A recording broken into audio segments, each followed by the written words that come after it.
राजीव गांधी पर आप आ गए, तो राजीव गांधी के लिए आपने लिखा कि जब शिलान्यास हो रहा था तो वो शिलान्यास उन्होंने डिस्प्यूटेड लैंड पर करवा दिया और अनडिस्प्यूटेड लैंड बताया। हाँ बिल्कुल, साफ साफ साफ। मैं यहाँ बैठा हुआ हूँ, श्रीवास्तव जो उनके कमिश्नर थे मेरे बगल में, मैं अपनी माँ को ले गया था।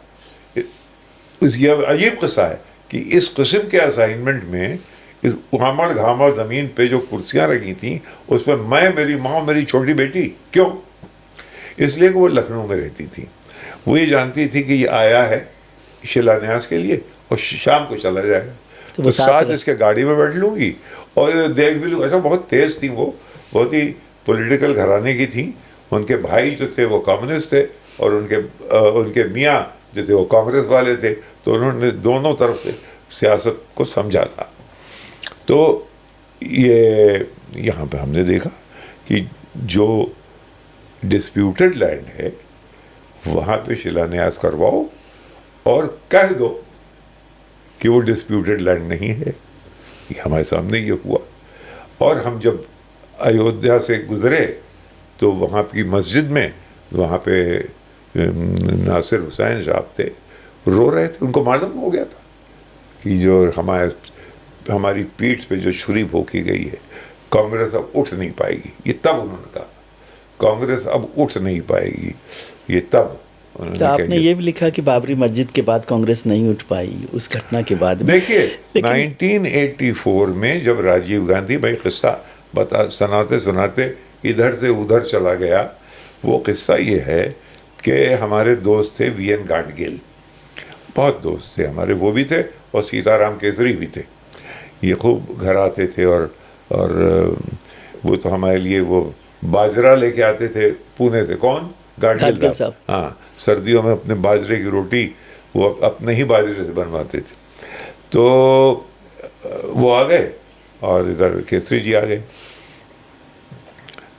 वो हमसे बताया, मुझे बिल्कुल यकीन था कि ये जो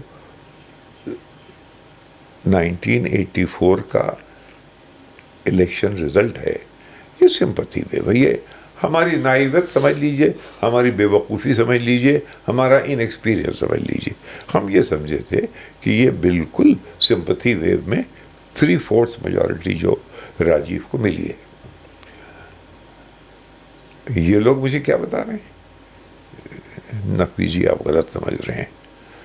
क्यों? कि ये है हिंदू कंसोलिडेशन, यानी जो इंदिरा गांधी ने स्पीच दी थी 83 में उन्होंने इग्नाइट कर दी थी ये बात कि हिंदू कंसोलिडेशन का आइडिया मुझे कांग्रेस वर्किंग कमेटी के सीनियर लीडर्स, बल्कि ट्रेजरर, जो कि आज कोई 30 साल तक वो रहा है ट्रेजरर, एक धेले का उसके ऊपर केस नहीं चला, उसको हटाया जिस तरह सीताराम केसरी। हाँ, एक पैसे साइकिल पे उसका लड़का साइकिल चलाते मर गया। वो मुझे बता रहा है और गाडगिल जी बता रहे हैं और इस लेवल के और लोग कि भाई सही तुम समझे नहीं हो, ये असल में हिंदू कौन सा। अच्छा, मुझसे गाडगिल पहले भी कहते थे कि Naqvi we have to be very careful. मैंने कहा क्या? कहेगा the Hindu is beginning to accept the proposition that Muslims are being pampered. Muslim appeasement की जो स्लोगन ऑपोजिशन ने उठाया है वो चल निकला है। अब मुझे हैरत थी तब, अब नहीं है। अब तब क्यों थी और अब क्यों नहीं है? इसलिए कि मैं अब मीडिया को समझ गया हूँ कि ये तो मीडिया ने जहाँ ये उछाला तब भी वही प्रिंट मीडिया था, ये मीडिया नहीं था। उसने जहाँ ये उछाला कि ये अपीजमेंट, तो अंग्रेजी से मुफस्सल अखबार में, मुफस्सल अखबार से देहात के पंचों तक बातें फैल गई। वहाँ हर जगह साहब की ये मुसलमान जो हैं ये पैम्पर किए जा रहे हैं, अपीज किए जा रहे हैं। ये फैक्ट था। ये कम से कम रिकग्निशन था इन लोगों में। इन्होंने डायरेक्ट हमें बताया, हम उन्हें कोट कर रहे हैं कि साहब ये तो अपीजमेंट का मतलब भी तो एक डिवाइड बढ़ाने की बात होती है, जब आप ये कहते हैं कि भाई मुसलमानों को पैम्पर कर रहे हैं। भाई मुसलमानों का जो हुआ वो सच्चर कमीशन रिपोर्ट में आपको पता चल नहीं, गया। मतलब जो एक परसेप्शन की बात मैं कर रहा हूँ। हाँ, तो परसेप्शन बढ़ा दिया गया हाँ, यही। और उसका कम से कम कांग्रेस की लीडरशिप ने ये समझा कि ये टैक्टिक है। अब दो पार्टीज में ये कंपटीशन होने लगा कि कौन ज्यादा हिंदू है। तो मैंने लिखना शुरू किया ट्वीडलडम एंड ट्वीडलडी। तो ट्वीडलडम और ट्वीडलडी में तुम कहाँ जीतोगे भैया।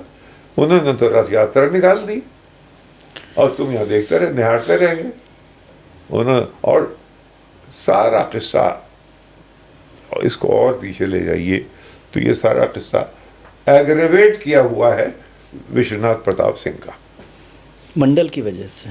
अगर वो मंडल ना करते, देखिए कास्ट है, कास्ट रहेगा, कास्ट जाएगा नहीं। धीरे धीरे धीरे ओवर जियोलॉजिकल टाइम, ये कि सही है या गलत है ये इशू ही नहीं है, आप अब जो issue भी नहीं बचा। समझें वो है। लेकिन सर बात क्या है कि आपने जैसे कहा, नेहरू से भी जिक्र किया आपने, आज़ादी के वक्त से लेकर आज तक, अभी आपने राजीव जी का भी जिक्र किया, शिलान्यास का भी जिक्र किया, तो हिंदू कंसोलिडेशन तो कांग्रेस ने भी किया। वही तो मैं कह रहा हूँ। हाँ, लेकिन हमने विलन बनाया बीजेपी को।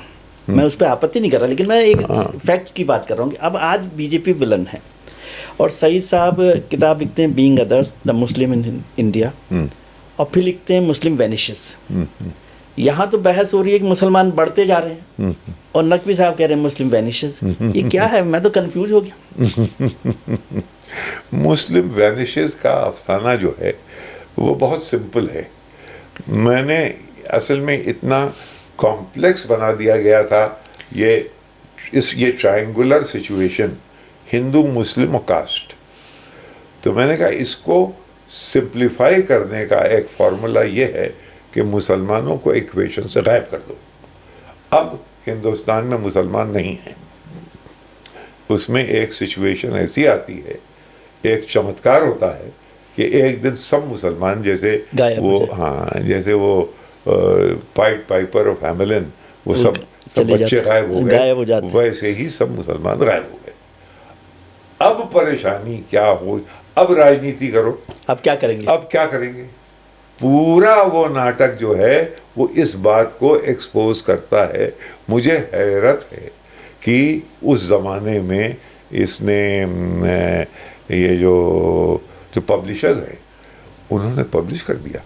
मैं समझा था कि ये तो नहीं चलेगा, ये ऐसी खतरनाक किताब को, लेकिन मैं तारीफ करूँगा एलिज़ाबेथ कुरावेला की कि वो थी उसमें अपने पब्लिकेशन के लिए, पब्लिकेशन के लिए। लेकिन सर इसको मैं थोड़ा सा क्या बोलूँ, मैं कुछ नहीं समझा। जब आपने उसको लिखा, मैंने पढ़ा उसको, नाटक के तौर पे लिखा, तो मुझे लगा नकवी साहब को तो मैं बड़ा हिम्मत वाला आदमी मानता था। वो तो सीधे भी लिख सकते थे, सीधे भी लिख सकते थे, सीधे भी लिख सकते थे, सीधे भी लिख सकते थे, लेकिन प्ले की जरूरत क्यों पड़ी? क्या हिम्मत नहीं हुई? सेंटेंस, ये तो एक सेंटेंस पे हो गया ना, लोगों की समझ में नहीं आता। जब ये कि ये हुआ क्या, तब उसको अगर आप पूरा देखें तब समझ में आता है कि भाई किस्सा दरअसल ये है। लेकिन अब क्या आप देख रहे हैं, क्योंकि अब फिर से हम वहीं पर हिंदू कंसोलिडेशन के बाद मुस्लिम का कंसोलिडेशन और ये सब चल रहा है, जमीयत का जो पुरानी सिविलाइजेशन, अगर हम 5000 साल पुराने हैं तो आज़ादी को 70 साल हुए और पार्टीशन को 70 साल हुए। अब 1200 साल को भूल रहे हैं, 1200 साल को भूल रहे हैं। अभी तो बहुत सारे लोग 1200 साल याद कर रहे हैं। वो हमारे पहली दफ़ा ये भी एक चीज़ है कि अभी तक ये एक शर्म रखी जाती थी कि हमने और आपने मिल के लड़ाई लड़ी अंग्रेज़ों से, और वो 200 साल फॉरेन ऑक्यूपेशन, फॉरेन रूल की बात होती थी। ये बिल्कुल नया दौर शुरू हुआ 2014 में, जब मोदी जी आए और मोदी जी ने अपनी पहली पार्लियामेंट्री स्पीच में, अच्छा किसी ने नोटिस नहीं किया, मैंने लिखा उस फौरन मैंने कहा ये तो बिल्कुल नई चीज़, अद्भुत, आज तक नहीं किसी ने कहा। क्या कि हमको 1200 साल की गुलामी से निकलना है। अरे बाप रे बाप, तो गोया हम तो बिल्कुल उस तरफ हो गए। तो बीइंग द अदर वहाँ से आया। बीइंग द अदर, वही मैं कह रहा हूँ।